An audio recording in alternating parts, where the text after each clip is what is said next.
la bienvenida a todos ustedes en el día de hoy, en esta sesión organizada por nuestro programa PwC Academy, en el que vamos a estar hablando sobre un tema muy importante y de mucho interés, como son las ganancias de capital y la estructuración empresarial.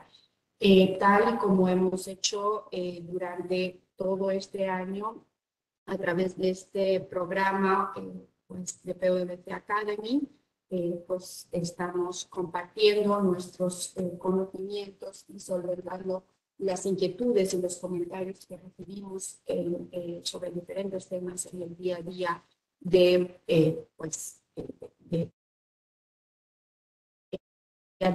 hoy. Pues el equipo gerencial junto con los socios de PwC Américas estarán compartiendo con ustedes algunas pinceladas. Siempre recuerden que durante la sesión pueden interactuar con nosotros del chat, en el que nos pueden hacer preguntas. Estas preguntas van a estar contestándose al final de la sesión. En caso de que por razones de tiempo no lleguemos a contestar todas, nos pondremos en contacto con ustedes vía email para poder solventar cualquier inquietud. Por último, la palabra a Jorge y al equipo. Les doy de nuevo la bienvenida y espero que puedan disfrutar de nuevo de esta sesión. Muchas gracias, Marcela, por las palabras de bienvenida. Jessica, ¿podría pasar al siguiente slide, por favor?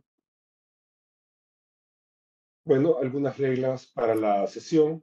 Por favor, si pueden usar auriculares para un mejor sonido. Para tener una mejor visualización, recomendamos cerrar aplicaciones que no estén utilizando. Si tienen alguna pregunta, por favor indíquenlas en la sección del chat y las atenderemos en este momento o tomaremos notas de ellas y las responderemos por medio de correo electrónico. De igual forma, al final de la sesión hay un registro que se puede completar con su consulta puntual y de esa manera nosotros nos aseguramos de recibir esa consulta y de responderles por correo electrónico. Y el comentario de que la sesión será grabada. Siguiente slide, por favor. El día de hoy tenemos la siguiente agenda y el señor Ortega, nuestro socio de República Dominicana, nos apoyará comentando al respecto de la misma. Buenos días, señor Ortega.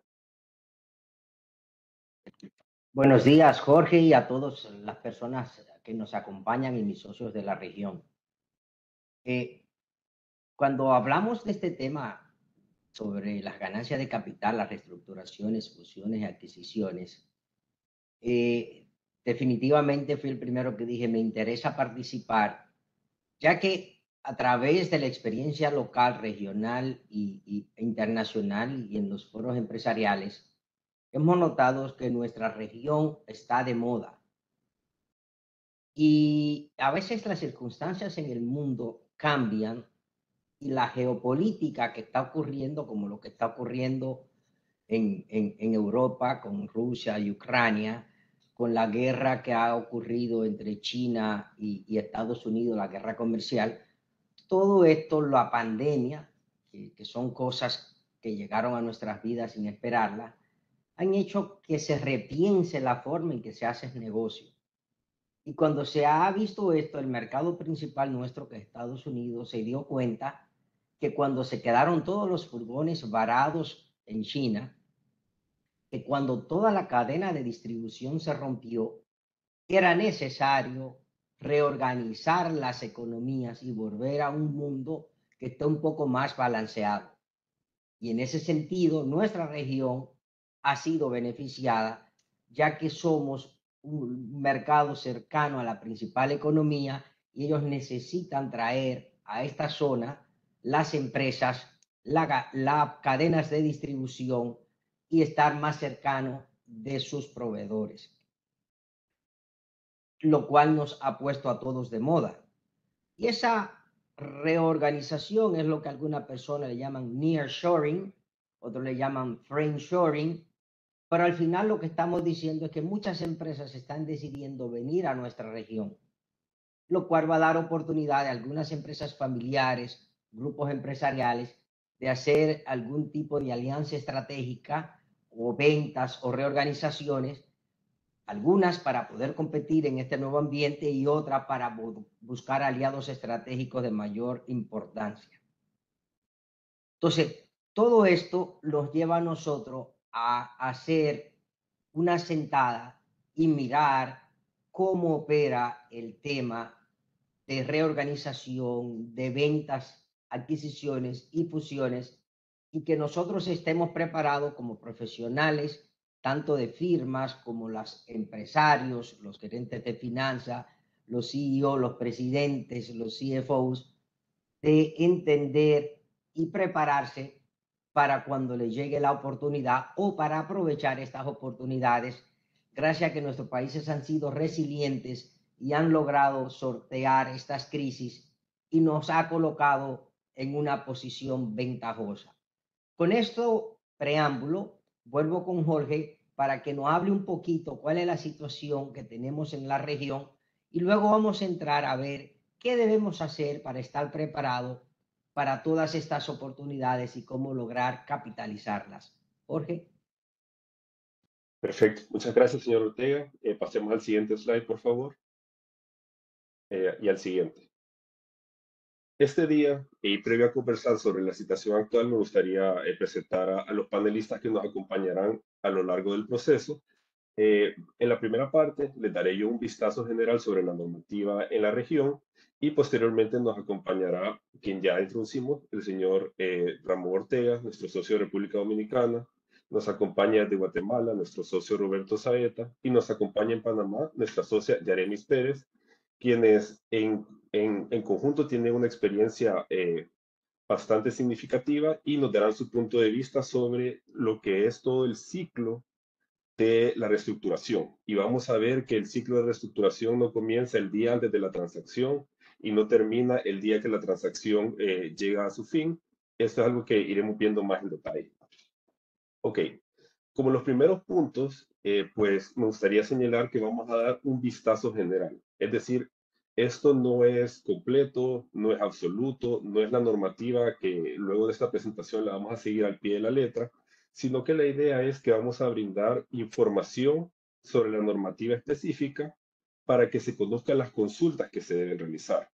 La idea es que luego de esta presentación yo mire esto y la próxima vez que yo tenga una reestructuración empresarial diga, yo tengo que realizar esta consulta. Tengo que consultar sobre este aspecto, tengo que averiguar cómo funciona esto, tengo que ver cuál es la tasa, tengo que ver cómo puedo aprovechar la transacción para que se encuentre en línea con la normativa, pero que también sea de beneficio para la empresa, para el grupo empresarial, utilizando las herramientas que me dan las diferentes normativas en la región.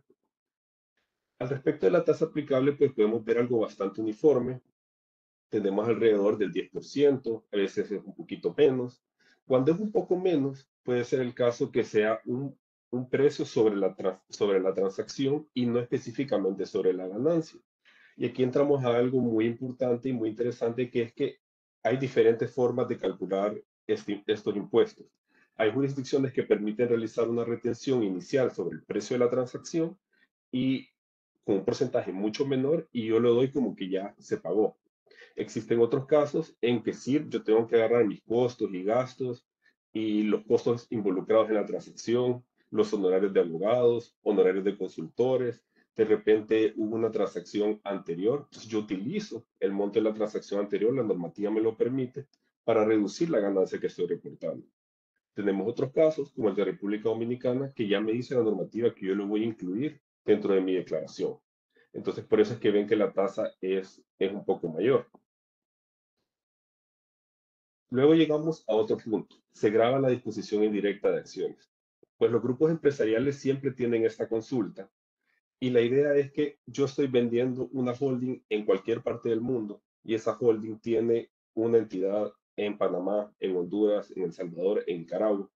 Y es una pregunta que realmente siempre genera bastante dudas y es, ¿se graba esa disposición? Digamos, yo estoy vendiendo una holding en Suiza que tiene entidades en cada uno de los países de Centroamérica, Panamá y República Dominicana. Tengo que reportar esa transacción al fisco. Van a llegar tiempo después a consultarme sobre esa transacción.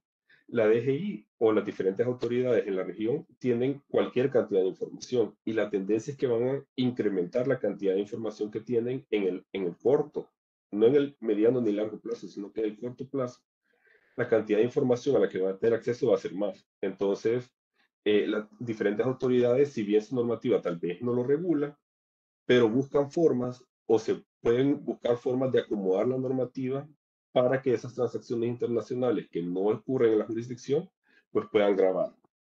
Tenemos diferentes casos, hay casos en los que no está regulado expresamente, hay casos en que no está regulado expresamente, pero podría estar sujeto.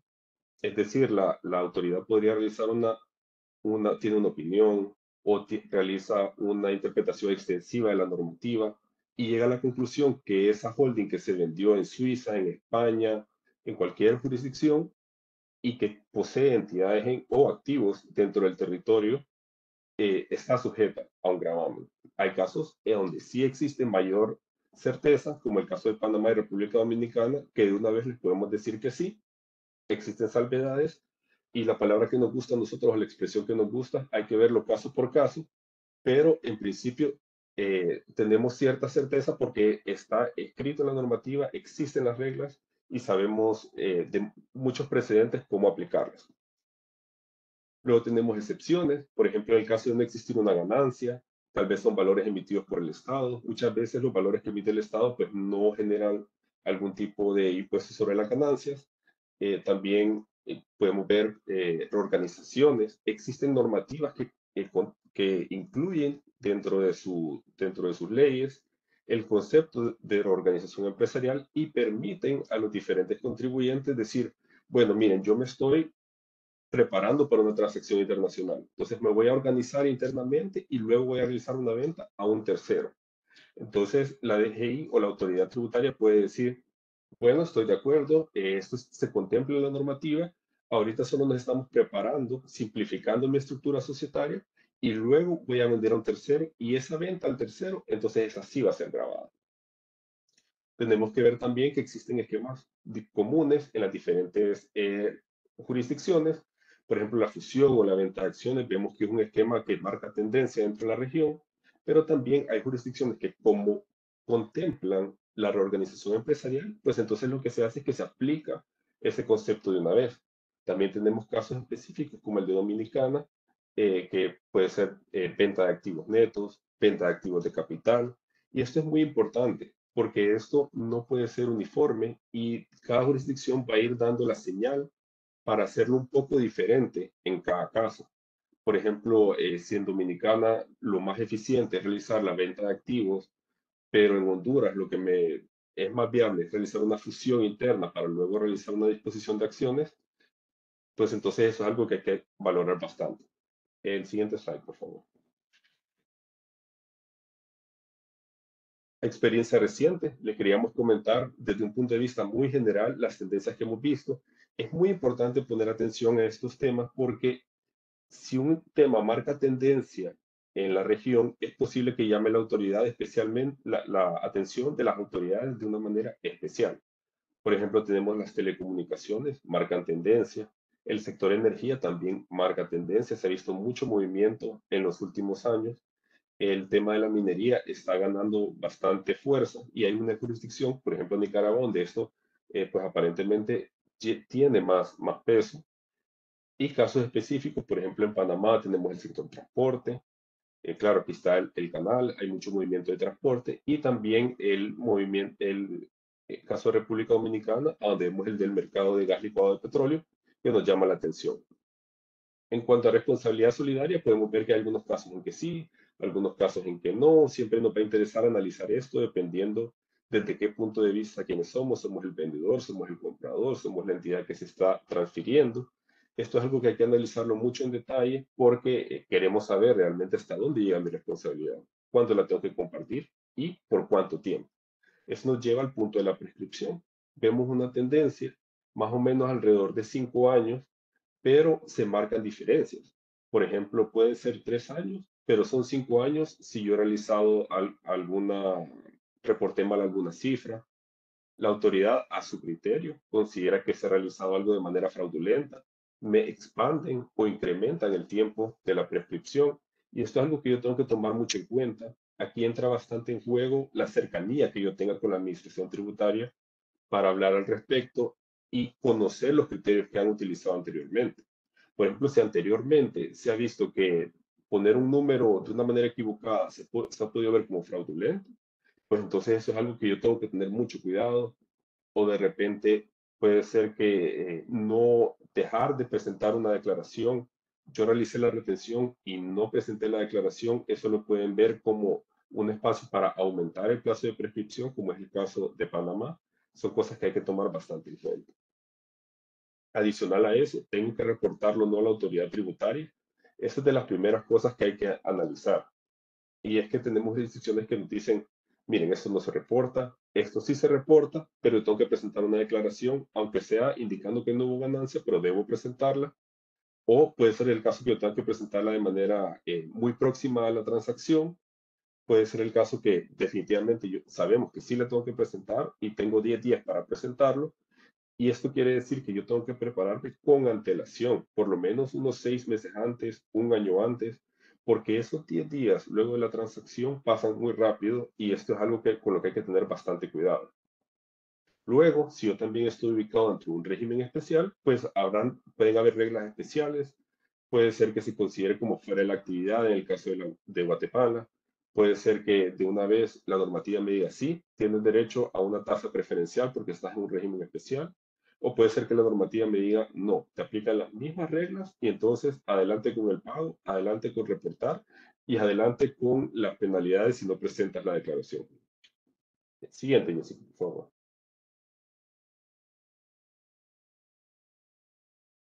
Muy importante el tema de la distribución.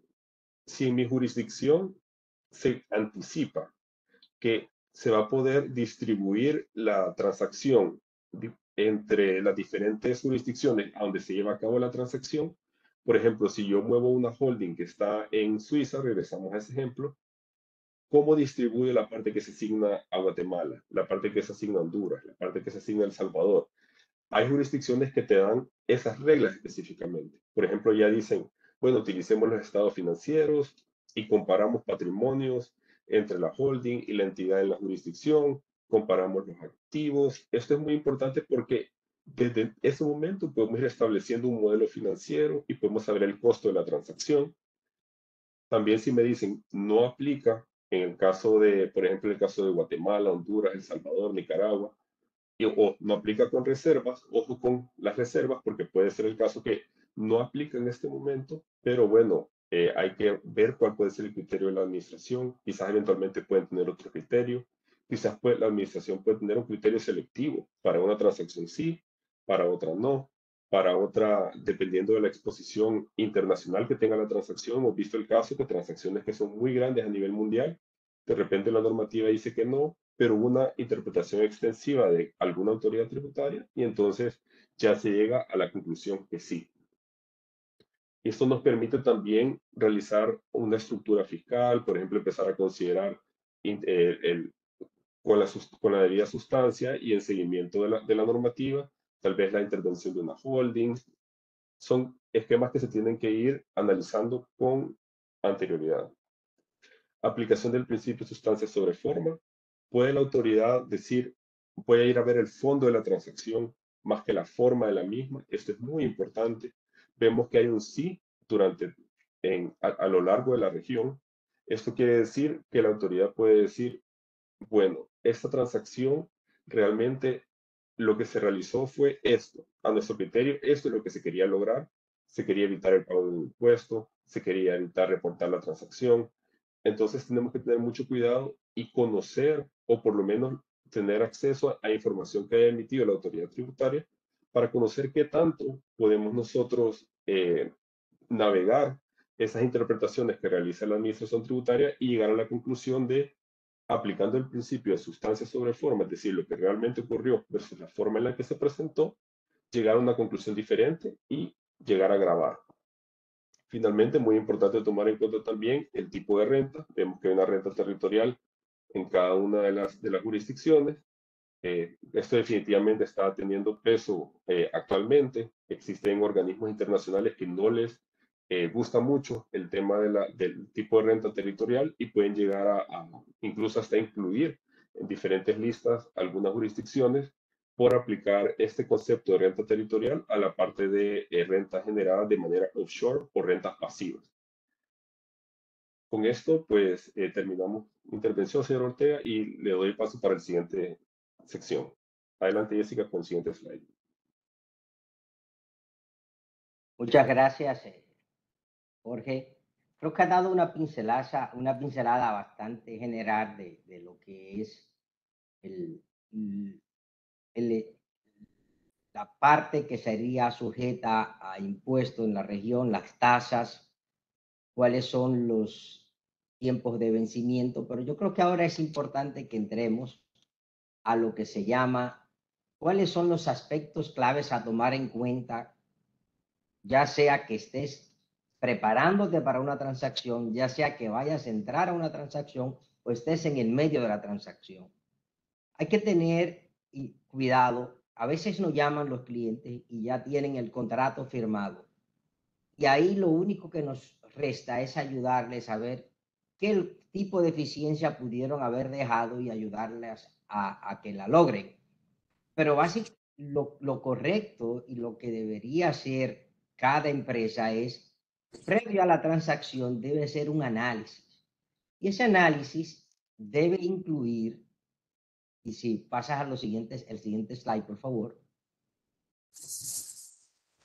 Ese análisis debe incluir qué es el objetivo que deseo.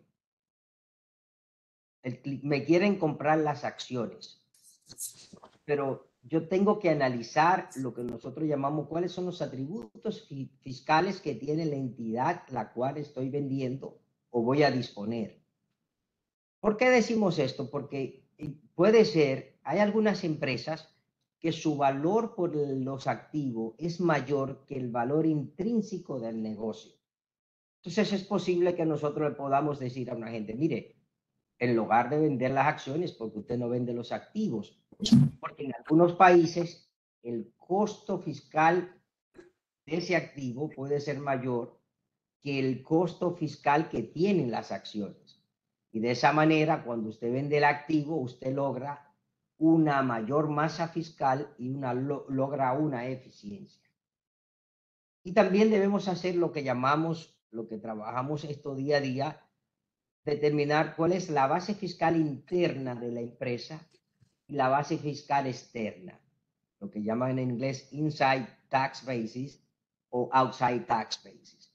El inside tax basis es lo que le decía, estos activos y pasivos neto, ¿qué masa fiscal me dan? ¿Cuánto valen a los fines fiscales? Y digo cuánto valen a los fines fiscales porque en algunos países la contabilidad financiera, en la mayoría, y la contabilidad fiscal siguen reglas diferentes. Entonces nosotros tenemos que saber, bueno, fiscalmente, esta masa fiscal que tengo con los activos es mayor que la masa fiscal desde afuera. Yo como accionista que tengo el 100% de las acciones, ¿qué me vale eso fiscalmente? Y esa es la parte que nosotros empezamos a analizar como expertos y decirle, mira, ¿te conviene una venta de activo o te conviene una venta de las acciones? O puedes hacer un mix, una mezcla de vender ciertos activos y vender las acciones. Todo eso va a depender de la condición de esa empresa. ¿Por qué digo eso? Porque algunas empresas que van a ser compradas tienen lo que nosotros llamamos pérdidas fiscales trasladables que pueden ser utilizadas a los fines fiscales. Entonces usted puede decir, mira, si yo vendo las acciones voy a pagar 10 millones de dólares. Sin embargo, yo tengo 1 o 2 millones de dólares en pérdidas fiscales aquí que no la aprovecho porque estoy vendiendo las acciones y no puedo usar la pérdida fiscal que tiene la empresa para la pérdida fiscal, la ganancia fiscal del accionista. Entonces puedo decir, bueno, voy a vender parte de los activos, genero una ganancia fiscal dentro de la empresa que se compensa con esos 2 millones de dólares de pérdidas fiscales y tengo una mejor compañía porque eso lo deduzco del precio y el precio de venta de las acciones también se eficientiza. ahora uno lo está escuchando y uno dice, oye, hace sentido. Lo que nos pasa a nosotros cuando estamos asesorando es que todo esto lo han tenido a mano, pero como están en la espiral de la transacción, no acaban de ver ese tipo de cosas o cuando ya están muy avanzados en la transacción. Por eso es importante, previo a la reestructuración o a una transacción, usted hacer este tipo de análisis. Otra situación que hemos visto en la región y que he compartido con nuestra oficina de Panamá, una transacción muy reciente, es que las multinacionales entran en transacciones donde ellos venden varias jurisdicciones. Y al vender varias jurisdicciones, el precio es por el paquete. Pero entonces nosotros tenemos que la ganancia indirecta de capital está grabada en varios países. Y voy a poner dos como ejemplo, Panamá y República Dominicana, que fue lo que tuvimos el ejemplo. Entonces, en ese caso, ¿cómo yo distribuyo el precio entre lo que le toca a Dominicana y lo que le tocaría a Panamá? O sea, aquí trae un problema de que en algunas jurisdicciones no hay claridad de cómo se distribuye el precio entre cada jurisdicción. Y como es lógico, cada jurisdicción fiscal va a querer obtener la mayor parte del pastel.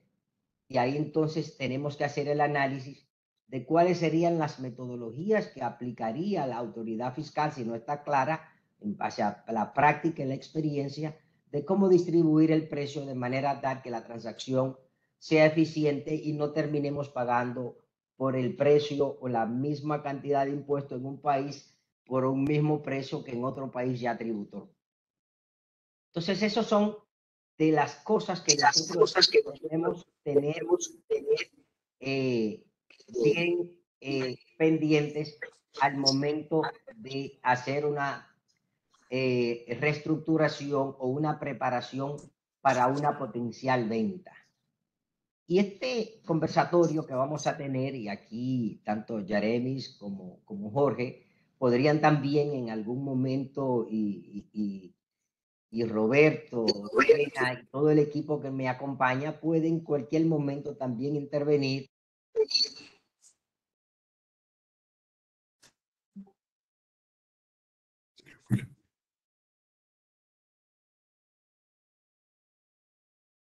Que las autoridades cambian criterios o hay cambios en normativas. Entonces, si usted no está asesorado por una firma o un asesor que esté muy enterado y que tenga mucha experiencia en transacciones, puede suceder que haya cambio de incumbentes en la autoridad fiscal, haya cambio en alguna normativa y estén trabajando sobre una base que no se asimila a la situación actual. Sobre esa base deberíamos nosotros siempre tener la mejor asesoría en estos temas. Y aquí para un ratito para darle la oportunidad a Yareli para que nos comparta un poco algunas de las experiencias en Panamá.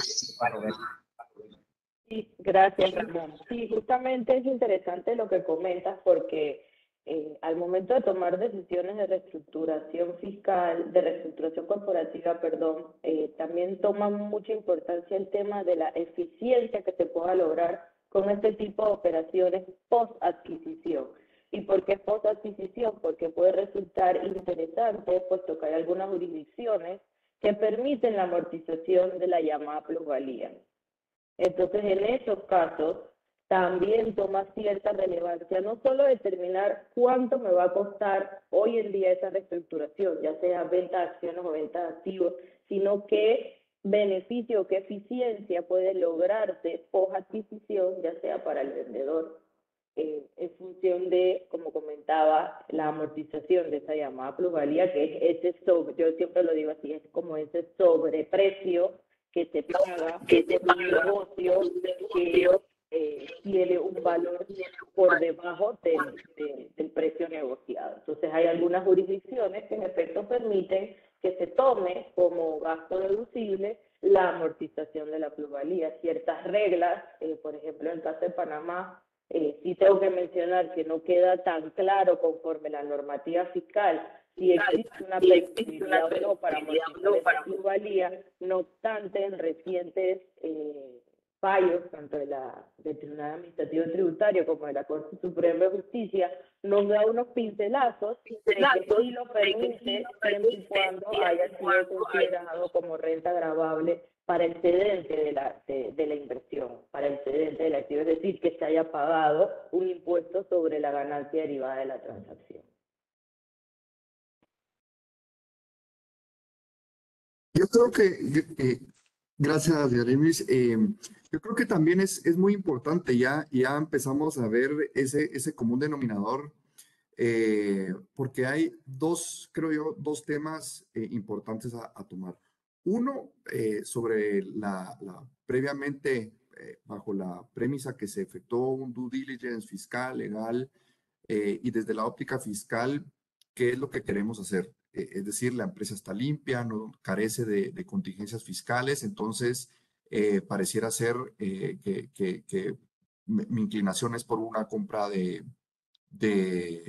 acciones, o puede ser que por las contingencias fiscales ya existentes, pues la preferencia sea una adquisición de activos. Eso desde la perspectiva en las contingencias que pueda existir ya en el vehículo que está en el target, que está sujeto a adquisición.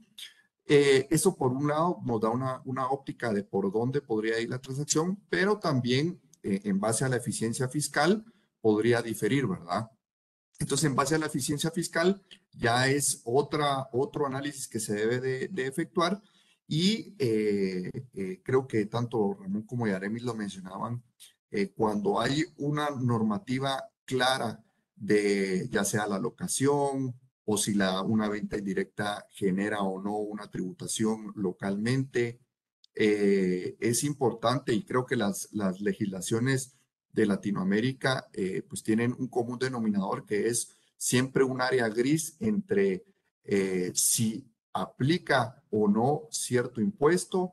Y por ejemplo, en el caso de Guatemala, la venta indirecta siempre ha sido un área gris porque hay algunas discrepancias de redacción en la normativa, y tal como lo mencionaban, no queda claridad cuando existe una venta indirecta, cómo determinar esa alocación y cómo determinar ese precio. Entonces, yo creo que tal como mencionaba Ramón, tenemos que ver dentro del big picture, en una foto aérea, de cuál es la naturaleza de la transacción, cuáles son los riesgos que se pudieran asumir y cuáles son las contingencias que queremos evitar, a la luz de la forma en que las normativas tributarias están redactadas, sobre todo tomando mayor relevancia cuando es una adquisición multijurisdiccional, en donde potencialmente van a haber características específicas en cada jurisdicción. Entonces es importante, previo a la reestructuración, porque muchas veces estos tratos se cierran rápidamente, pero dejamos por fuera de nuestro índice de riesgo, pues algunas características que pudieran tener alguna potencial contingencia o alguna potencial implicación a futuro. Excelente, sí, gracias. Yo creo que lo que acaban de decir sigue redondeando lo que es la idea de lo que estuvimos hablando. Primero, Yaremis, cuando lo decías, un punto importantísimo que es de mucha eficiencia fiscal es el tema de si la plusvalía que se pague en la adquisición es amortizable o no. Paga ganancia de capital, porque ese es el exceso que estás pagando sobre el valor fiscal y debería ser amortizable. Pero algunos países, incluyendo el que yo estoy viviendo, Dominicana, el exceso se te queda como parte del costo fiscal tuyo, para que si en el futuro tú la vendes, te sirve para que no pagues si la vendes a ese valor. Sin embargo, no permiten la amortización. lo cual es una fuente de eficiencia que entonces cuando estamos viendo una transacción multijurisdiccional, entonces nosotros tenemos aquí debería, Roberto, si por favor lo muteas, aquí sí debería haber oportunidad de ganancia, de eficiencia fiscal al amortizar el valor pagado en el tiempo. Y además, nosotros que además de abogados, expertos fiscales, somos financieros, nos sirve para determinar cuál es el ROI, el Return on Investment, porque en la medida que yo pueda amortizarlo, me va a bajar la factura impositiva y me va a dar una mayor rentabilidad, lo cual encaja perfectamente.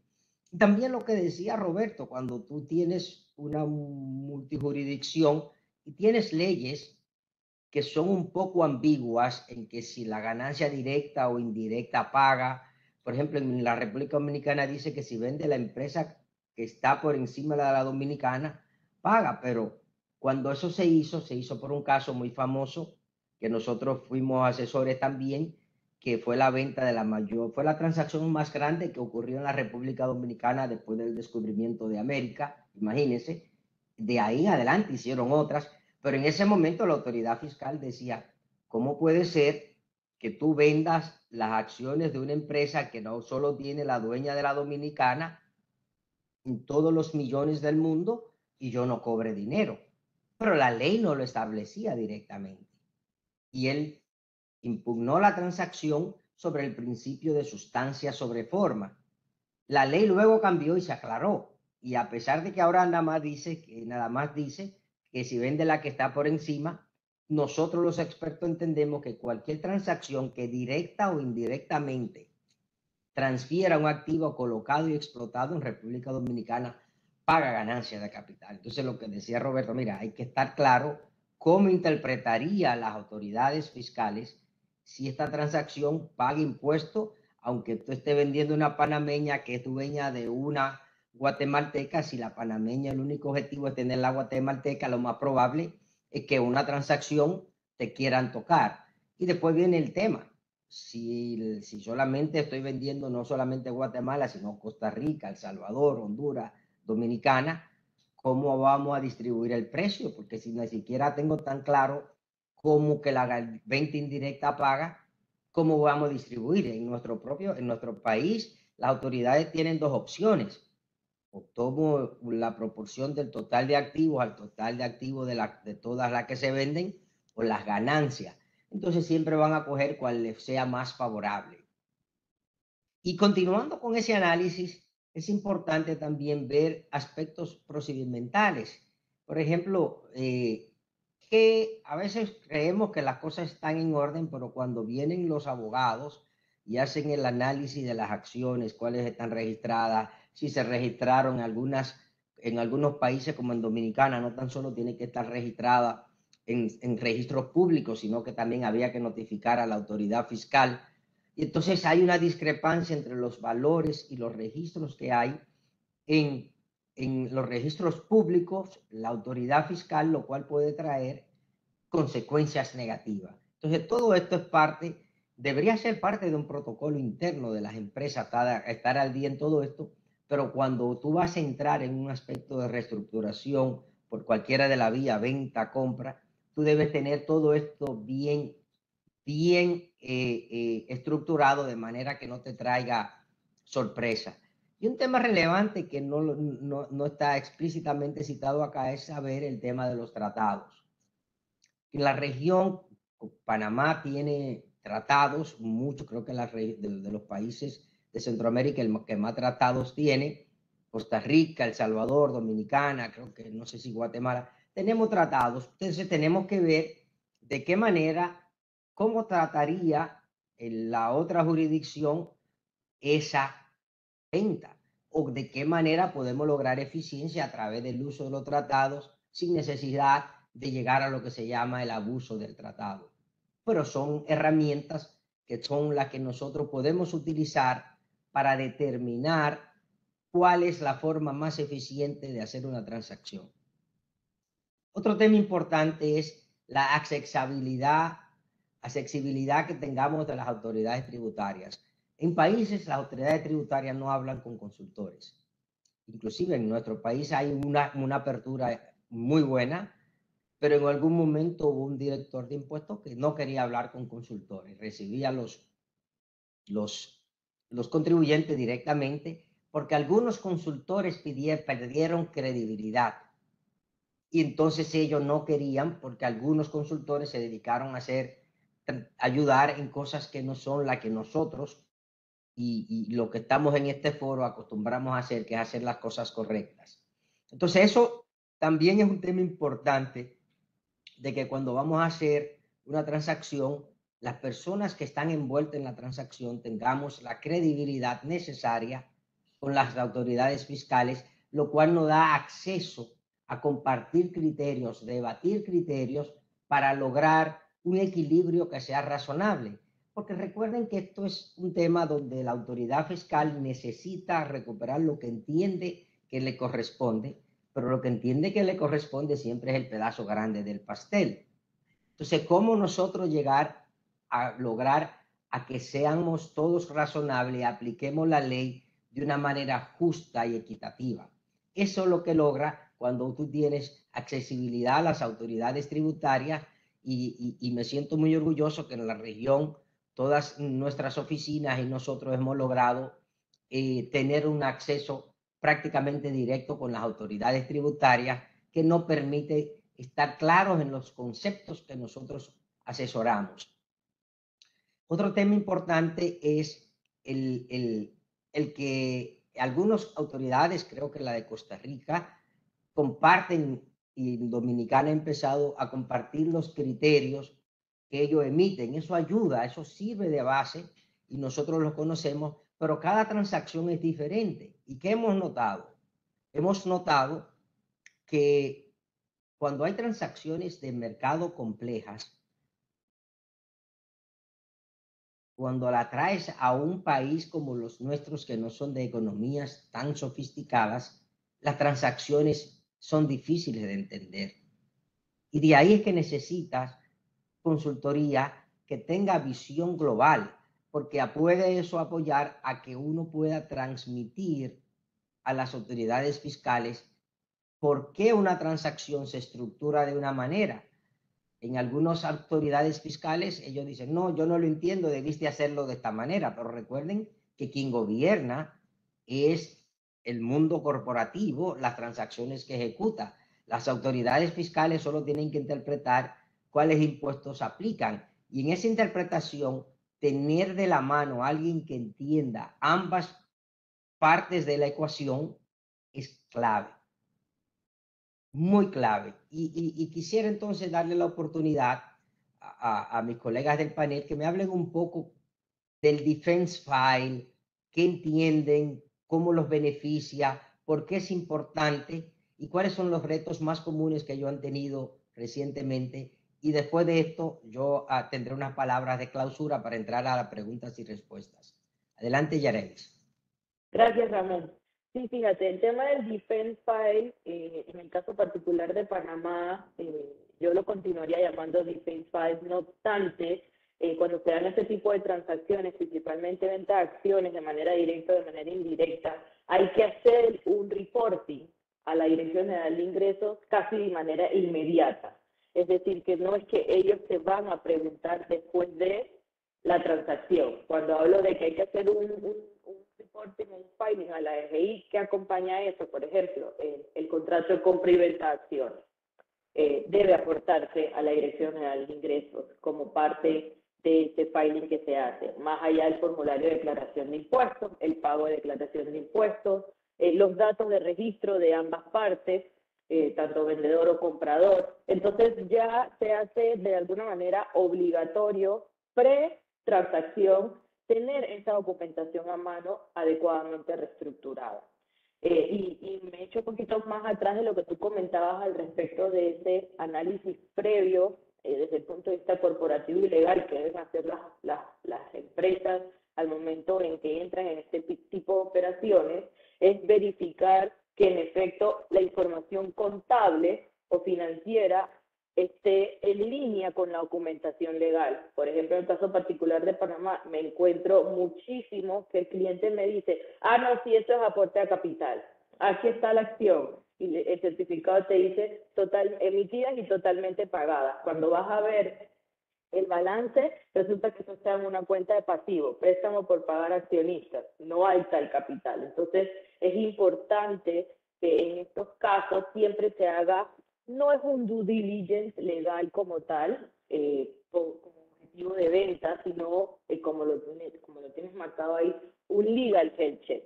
Es decir, verificar que la información corporativa y legal vaya en línea con la información financiera, porque al final la documentación, yo siempre lo sostengo, la documentación debe hablar por sí sola y los hechos económicos tienen un trasfondo jurídico y viceversa.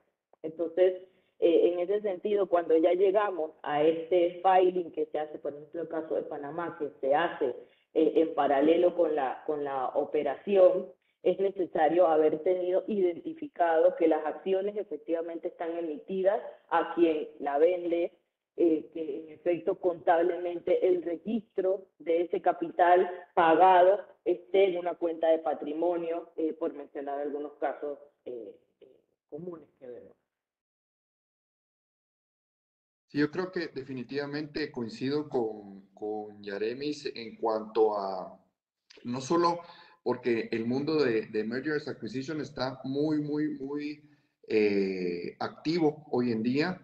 Entonces, muchas veces son transacciones que en el mediano, corto y mediano plazo puede ser objeto de una nueva transacción. Y, por ejemplo, en el caso de Guatemala hay alguna metodología para elegir, para determinar la ganancia de capital, pues permite elegir ya sea el costo de adquisición o el valor en libros fiscales. Y nos acaba de ocurrir en una transacción que la ganancia de capital era menor si se tomaba como base el costo de adquisición. El costo de adquisición era mayor al valor fiscal de las acciones. Sin embargo, al haber sido una transacción, una adquisición que había ocurrido hace años atrás, pues no se tenía toda la documentación contable y toda la documentación de los contratos y los medios de pago, que son requisitos documentales para poder soportar ese costo de adquisición. Entonces tuvieron, ante la falta de documentación de soporte de la transacción anterior, tuvieron que tomar la base fiscal del costo de estas acciones y pues obviamente hubo una ganancia capital un poco mayor, ¿verdad? Entonces yo creo que esa importancia no solo es para adquirir, sino también con todos aquellos negocios que por su naturaleza o su industria van a ser sujeto potencialmente de ventas a futuro. Excelente. Sí, muchísimas gracias, jóvenes, por este apoyo en estas transacciones. Cada transacción es individual. Nosotros hemos participado acá, gracias a Dios, en las más grandes transacciones que han ocurrido y una transacción fiscalmente no es igual que la otra. Si bien pagan ganancia de capital, si bien hay que calcular el costo, muy bien lo decía ahí Yaremis, de que a veces los clientes creen que tienen capital, pero al final lo tenían como deuda, nunca lo transparentaron.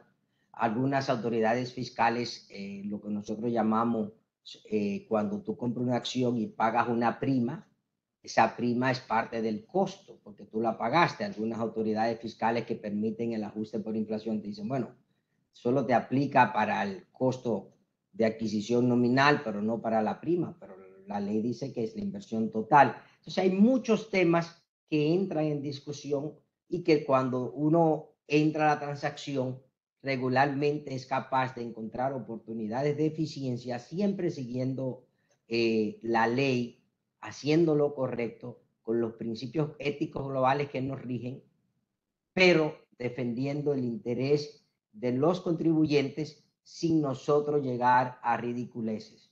Yo creo que una de las cosas, y con esto voy a cerrar, que nosotros siempre le hemos dicho y que enseñamos a nuestros colaboradores, es que debemos ser capaces de mirar a los ojos las autoridades fiscales, decirle cuál es la transacción.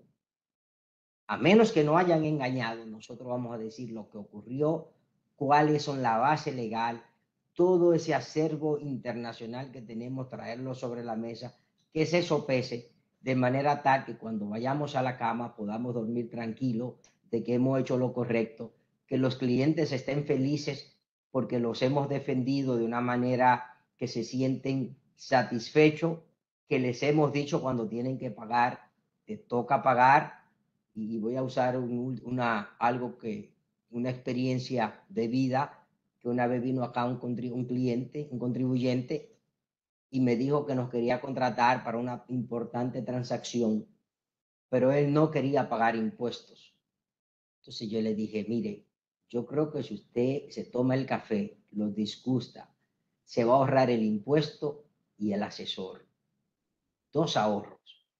Ahora, si usted quiere pagar el impuesto correcto, el más eficiente, dentro de la ley, disfrute el café y sigamos conversando. Por suerte, siguió conversando y estuvo feliz. Muchas gracias a todos los que han estado participando. Ahora vamos a pasarle a Jorge para preguntas y respuestas. Y con gusto, todo el equipo de Centroamérica, República Dominicana, estamos disponibles para preguntas, asesorías, consultas, preparación de la defensa, del defense file. Hay que hacer el health check. Es posible que usted no piense vender, pero el mundo ha cambiado, la geopolítica global cambia. Europeos están viniendo para la región, los chinos, las empresas americanas están viniendo para la región, inclusive hasta los chinos están viniendo a la región. Entonces usted debe estar preparado. Y un health check es algo que no es nada costoso, pero que deja mucho valor. Por lo menos le deja a usted la claridad de cuáles son los puntos fuertes, débiles que debe hacer, que debe prepararse. Porque como decía un cliente, el dinero escucha, usted no está vendiendo, pero de repente, como decían en El Padrino, le pueden hacer una oferta, usted no puede rechazar y entonces usted tiene que estar preparado. Muchísimas gracias, Jorge, vuelvo contigo. Perfecto, muchas gracias a los panelistas, de verdad que ha sido una conversación bastante enriquecedora y nos dejan bastantes elementos para lo que conversábamos anteriormente, que esencialmente es prepararse y buscar tener todo en línea previo a una reestructuración y cómo abordarla. Teníamos una consulta para Costa Rica con relación a cómo se define la reorganización empresarial. Este concepto lo arropa la normativa tributaria y con eso quisiera cederle la palabra a Ana Elena Carazo de Costa Rica para que nos brinde sus comentarios desde un punto de vista general. Hola, buenos días.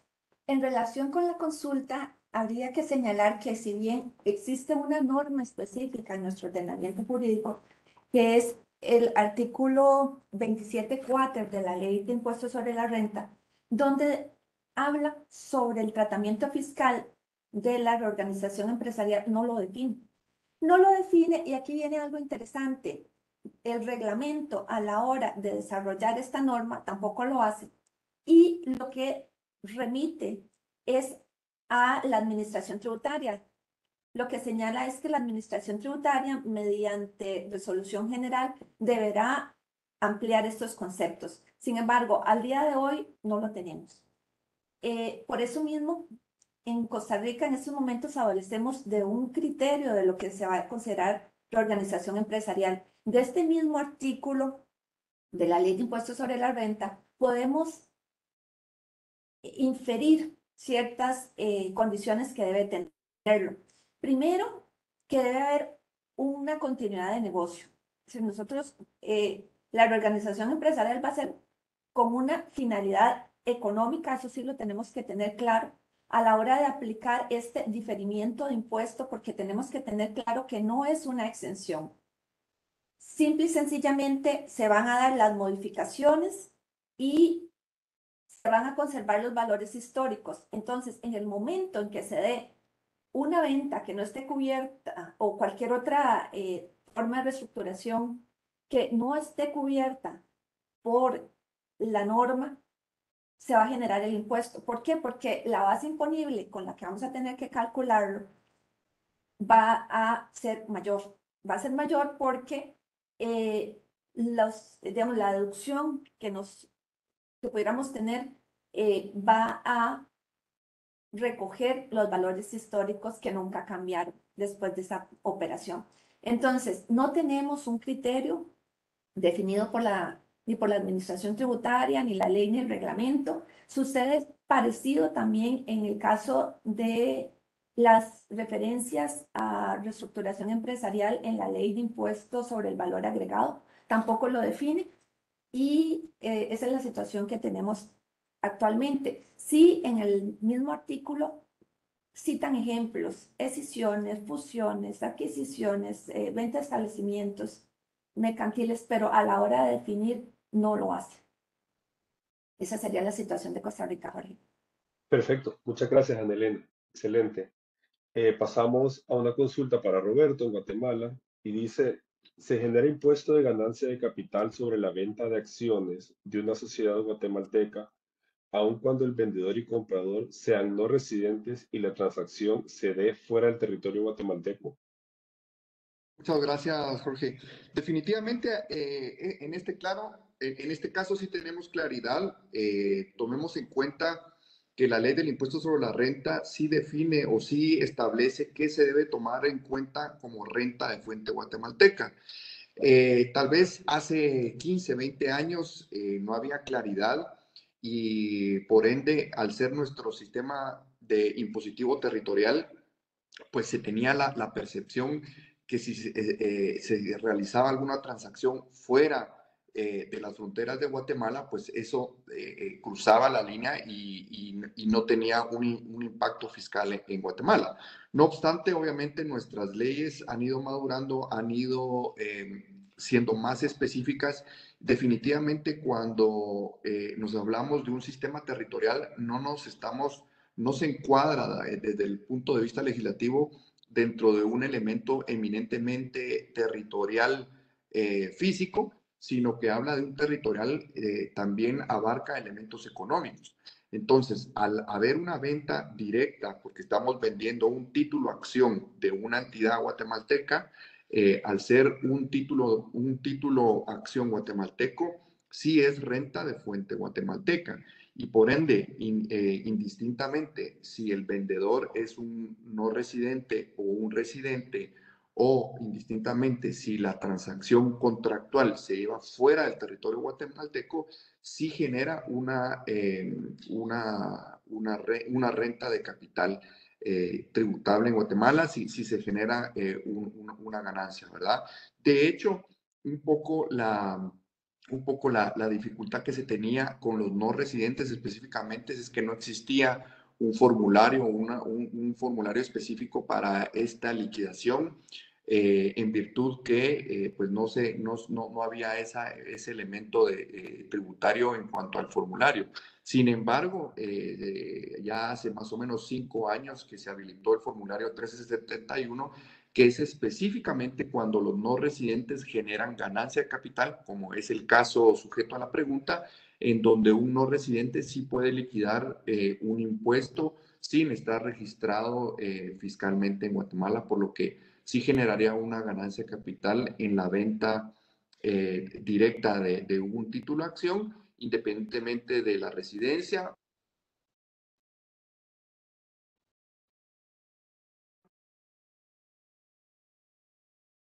Parece que te perdimos en los últimos segundos, Roberto, pero agarramos la idea, me parece.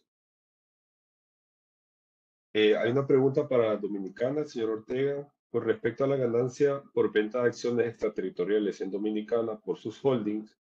La administración tributaria, ¿a quién le cobra el impuesto en República Dominicana si la transacción se da en otra jurisdicción? Esa pregunta es excelente. Dos no nacionales, dos extranjeros compran y venden en el extranjero acciones quizá de manera indirecta. Entonces la pregunta que hay, bueno, ¿y cómo tributo? ¿Cómo pago? Definitivamente la ley le establece que si hay una venta de empresas que no son nacionales a los 60 días, tú debes hacer el filing de la declaración jurada. Cuando tienes asesores buenos, lo que uno hace es que solicita a la administración tributaria que nombre como agente de retención y percepción solamente del cosa a la misma entidad que estás adquiriendo. Por ejemplo, vas a comprar una empresa dominicana, tú puedes decirle el comprador o el vendedor, puede decir que el vendedor, que es el dueño de manera indirecta de la actividad de la empresa dominicana, que no está acá, como él no está registrado acá, le dice, nos podrías nombrar a la empresa dominicana como el agente de retención y pago. ¿Qué hace la autoridad fiscal? Automáticamente la transacción fue analizada, emite un recibo de pago con el, aquí le llamamos, a algunos países le llama cédula fiscal, otros le llaman registro nacional de contribuyente, pero el término internacionalmente utilizado es el Tax ID Number de la entidad. Y emite un recibo, y con ese recibo el dinero puede venir de cualquier fuente, entra al sistema de la administración fiduciaria de que se cobró. El vehículo que se usó no tiene la obligación, simplemente lo único que hace es que hace de vehículo de pago a la autoridad fiscal y queda registrado el pago. Esa es una de las formas, esa es la forma más práctica con que regularmente se hace. De otra manera, tendría que venir acá y hacer todo un papeleo el que vende para lograr el cumplimiento fiscal, independientemente de que no haya un mecanismo tan claro en la ley.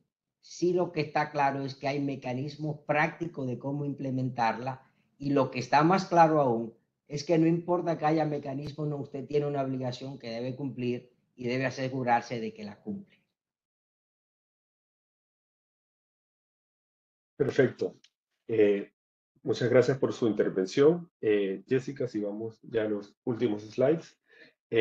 Muy importante, tome en cuenta, por favor, la información para contactarnos en caso de cualquier duda, en caso de cualquier consulta. Recibirán también un cuestionario en el que se pueden abordar consultas específicas que tengan para nosotros. Ese cuestionario lo pueden aprovechar para completarlo y nosotros regresaremos con ustedes con respuesta a las consultas. Hay algunas consultas que por el tiempo no hemos podido abordar, pero sin duda si las completan en el formulario, con gusto los estaremos contactando. Aprovecho para dar las gracias a los panelistas y a los involucrados en el evento. Muchas gracias por su participación. Creo que ha sido un evento que dejará mucha satisfacción y muchos conocimientos. Con esto cerramos el evento y les damos muchas gracias por su asistencia y quedamos a sus órdenes. Buen día. Feliz día. Gracias a todos. Hasta luego.